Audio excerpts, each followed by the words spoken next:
Donc du coup, Jean-Christophe Couvi, sait-on aujourd'hui, au moment où l'on parle, si c'est un règlement de compte entre bandes rivales ou tout simplement une situation qui a dégénéré? Bonjour. Écoutez, l'enquête est toujours en cours, alors c'est difficile d'en parler. Mais disons que ce sont des faits, j'allais dire, pas habituels pour Coignard, mais habituels dans la région parisienne et d'autres villes de France, où effectivement on a des cités, des quartiers entiers j'allais dire, qui sont créés comme un petit pays, vous savez, avec leurs propres codes, leurs coutumes. C'est un peu tribal. Et dès lors qu'il y a des quartiers voisins qui arrivent, il y a des explications de comptes, voilà. Se penser un petit peu au Moyen-Âge où les villes j'allais dire, les bandes entre elles aussi s'affrontaient. Ce que je souligne, moi, quand même, c'est l'âge de la victime, 14 ans. Voilà, 14 ans, et des gamins de 14-15 ans qui sont armés de marteaux, qui sont prêts à se tuer les uns les autres.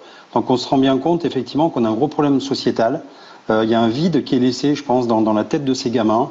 Ce sont des âmes en perdition, je pèse mes mots, mais c'est vrai, des âmes en perdition, où effectivement, je pense qu'on devient violent quand en fait on est ignorant, voilà. Et je pense qu'il faut vraiment repenser un petit peu l'éducation de nos enfants en France, parce que c'est pas normal de laisser des gamins comme ça, avec si peu d'empathie. C'est vrai, Jean-Christophe Couvi, c'est effrayant. L'âge de la victime est donc très vraisemblablement, on peut l'imaginer peut-être, l'âge des agresseurs. Cela veut dire qu'aujourd'hui, la délinquance ou les violences rajeunissent de plus en plus, malheureusement?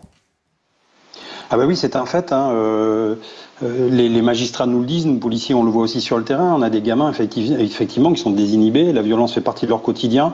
Déjà je pense qu'ils sont aussi élevés dans la violence, dans un environnement très violent, avec des familles monoparentales ou même des familles qui utilisent la violence au quotidien. Vous savez, les gens ne se parlent plus, ils se tapent dessus. Et donc les gamins, ils font quoi? Ils font en fait que reproduire ce qu'ils voient autour d'eux. Et donc quand on est dans un environnement de violence tout le temps, on règle nos comptes qu'avec la violence, on ne sait plus se parler. On se fâche, on se crie dessus ou on se tape. Voilà. Moi, j'ai déjà écouté. Vous savez, des fois, vous entendez les gens quand vous faites vos courses. Et l'autre jour, j'étais dans un endroit et j'entends la maman qui dit à son fils: mange ou je te tape. Tu manges ou je te tape. Mais rien que ça, déjà. Et le gamin, il avait 3 ans. Hein. Rien que ça, déjà, c'est de la violence. Et comment voulez-vous qu'un enfant, quand il vive et quand il est éduqué là-dedans, je veux dire, dans ce sentiment de violence et cette ambiance, il puisse plus tard être équilibré et être inséré dans la société. Donc le vrai travail, je pense qu'il faut le reprendre en amont. Il faut vraiment repenser quelle est notre société. Pensez-vous qu'il y a un lien de cause à effet avec la manifestation de MMA, qui est une manifestation, un sport, en tout cas une discipline qui mêle les arts martiaux, mais qui est assez violente. On combat dans une cage, et qu'un jeune de 14 ans ou des jeunes adolescents qui assistent à ce genre de manifestation, cela peut engendrer éventuellement un besoin de reproduire? Alors, je pense pas que ce soit lié non, au MMA, parce que, vous savez, tous les sports, les arts martiaux, la boxe, le MMA, le karaté, judo, il y a toujours un côté, j'allais dire, règles. C'est-à-dire, on encadre, il y a des règles, même dans le MMA, c'est pas de la barbarie. Il y a des règles, effectivement, il y a des combats au sol, des soumissions, mais à chaque fois, on respecte aussi son adversaire. On n'est pas là pour détruire l'adversaire. Donc je pense qu'il y a aussi ce message à faire passer. Et vous savez, il y a beaucoup d'éducateurs qui travaillent, hein, qui sont dans les clubs de sport et justement qui sont là pour développer, j'allais dire, cette philosophie où on respecte son adversaire. On peut le vaincre, mais on respecte toujours et à la fin on le remercie, on lui dit bonjour. Ça se fait aussi dans les sports collectifs. Voilà, et je pense que c'est pas lié à ça, non, c'est vraiment lié à cet esprit j'allais dire, de quartier.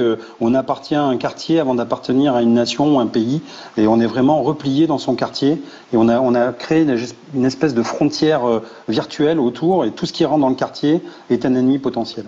Votre sentiment, avant que je cède la parole à nos invités en plateau, Jean-Christophe Couvi, sur ces initiatives, évidemment que les habitants se munissent de caméras vidéo, mais également collaborent avec la police et la création d'une police municipale dans cette commune, ce qui revient assez régulièrement comme suggestion. Oui, écoutez, alors moi ce qui me peine quand même au fond de moi, parce que je suis policier national, et donc ce qui me peine effectivement c'est quand même ce recul du régalien. On voit que maintenant les gens ont besoin eux-mêmes alors pas de faire la police, mais je veux dire de s'équiper, parce qu'en fait on a un manque, nous policiers, un manque de ressources et de moyens. Et donc bien sûr que le triptyque vigilance citoyenne, caméra et action de la police, on voit que c'est un ticket gagnant. On voit qu'effectivement, c'est ce mélange des genres qui fait que si on est vigilant et qu'on s'aide entre nous, qu'on s'entraide, et forcément on fait reculer le crime entre guillemets. Mais voilà, moi ma colère, elle est là, en fait. C'est-à-dire que ça fait depuis 15-20 ans qu'on s'endort, on est endormi, on s'est endormi sur des lauriers, et on n'a pas vu cette délinquance qui allait monter, cette délinquance qui est protéiforme, voilà. Et en fait, on n'est pas paramétré dans la police française maintenant pour lutter efficacement contre tout ça. Donc oui, ça me fait hurler un petit peu intérieurement, mais en même temps, je comprends les gens. Moi-même, j'habite dans un quartier où effectivement, quand je regarde quelque chose qui me convient pas, effectivement, on le signale aux forces de l'ordre, et les forces de l'ordre doivent intervenir. Mais faut-il que les forces de l'ordre soient j'allais dire, en nombre. Quand on a essuyé la RGPP, les MAP, quand on a aussi, j'allais dire, arrêté un petit peu de lutter contre les filières, parce qu'il fallait produire du chiffre, parce que c'est ça en fait aussi. C'est-à-dire qu'on a détourné les missions de la police pour produire du chiffre pour les politiques et en même temps pour notre hiérarchie aussi qui avait l'impression de courir plutôt à la prime. Donc on faisait plutôt du quantitatif plutôt du qualitatif. Et on voit bien qu'en fait là, ce sont des filières qui viennent des pays de l'Est, qui viennent de d'autres pays, qui sont mouvantes. Et on voit bien que ces filières-là, elles sont là pour j'allais dire, venir nous voler, venir nous prendre nos affaires et repartir après. Donc en fait, les filières, c'est vraiment l'alpha et l'oméga. Il n'y a pas que la police de la quantité, il y a vraiment la police de la qualité. Donc c'est pour ça qu'il va y avoir une réforme de la police, qu'il faut faire très attention à ce qu'on va y mettre dedans et ne pas perdre justement j'allais dire, ce savoir-faire qui est propre à la France et à la police française. Jérôme Dubuis, Jean-Christophe Couvi, force est de constater que la population a besoin de la présence de la police et de voir un uniforme, voilà, cela rassure. Mais est-ce que c'est une bonne solution? Est-ce que c'est une police efficace? Est-ce que c'est une solution complémentaire ou, pardonnez-moi pour le terme, une rustine?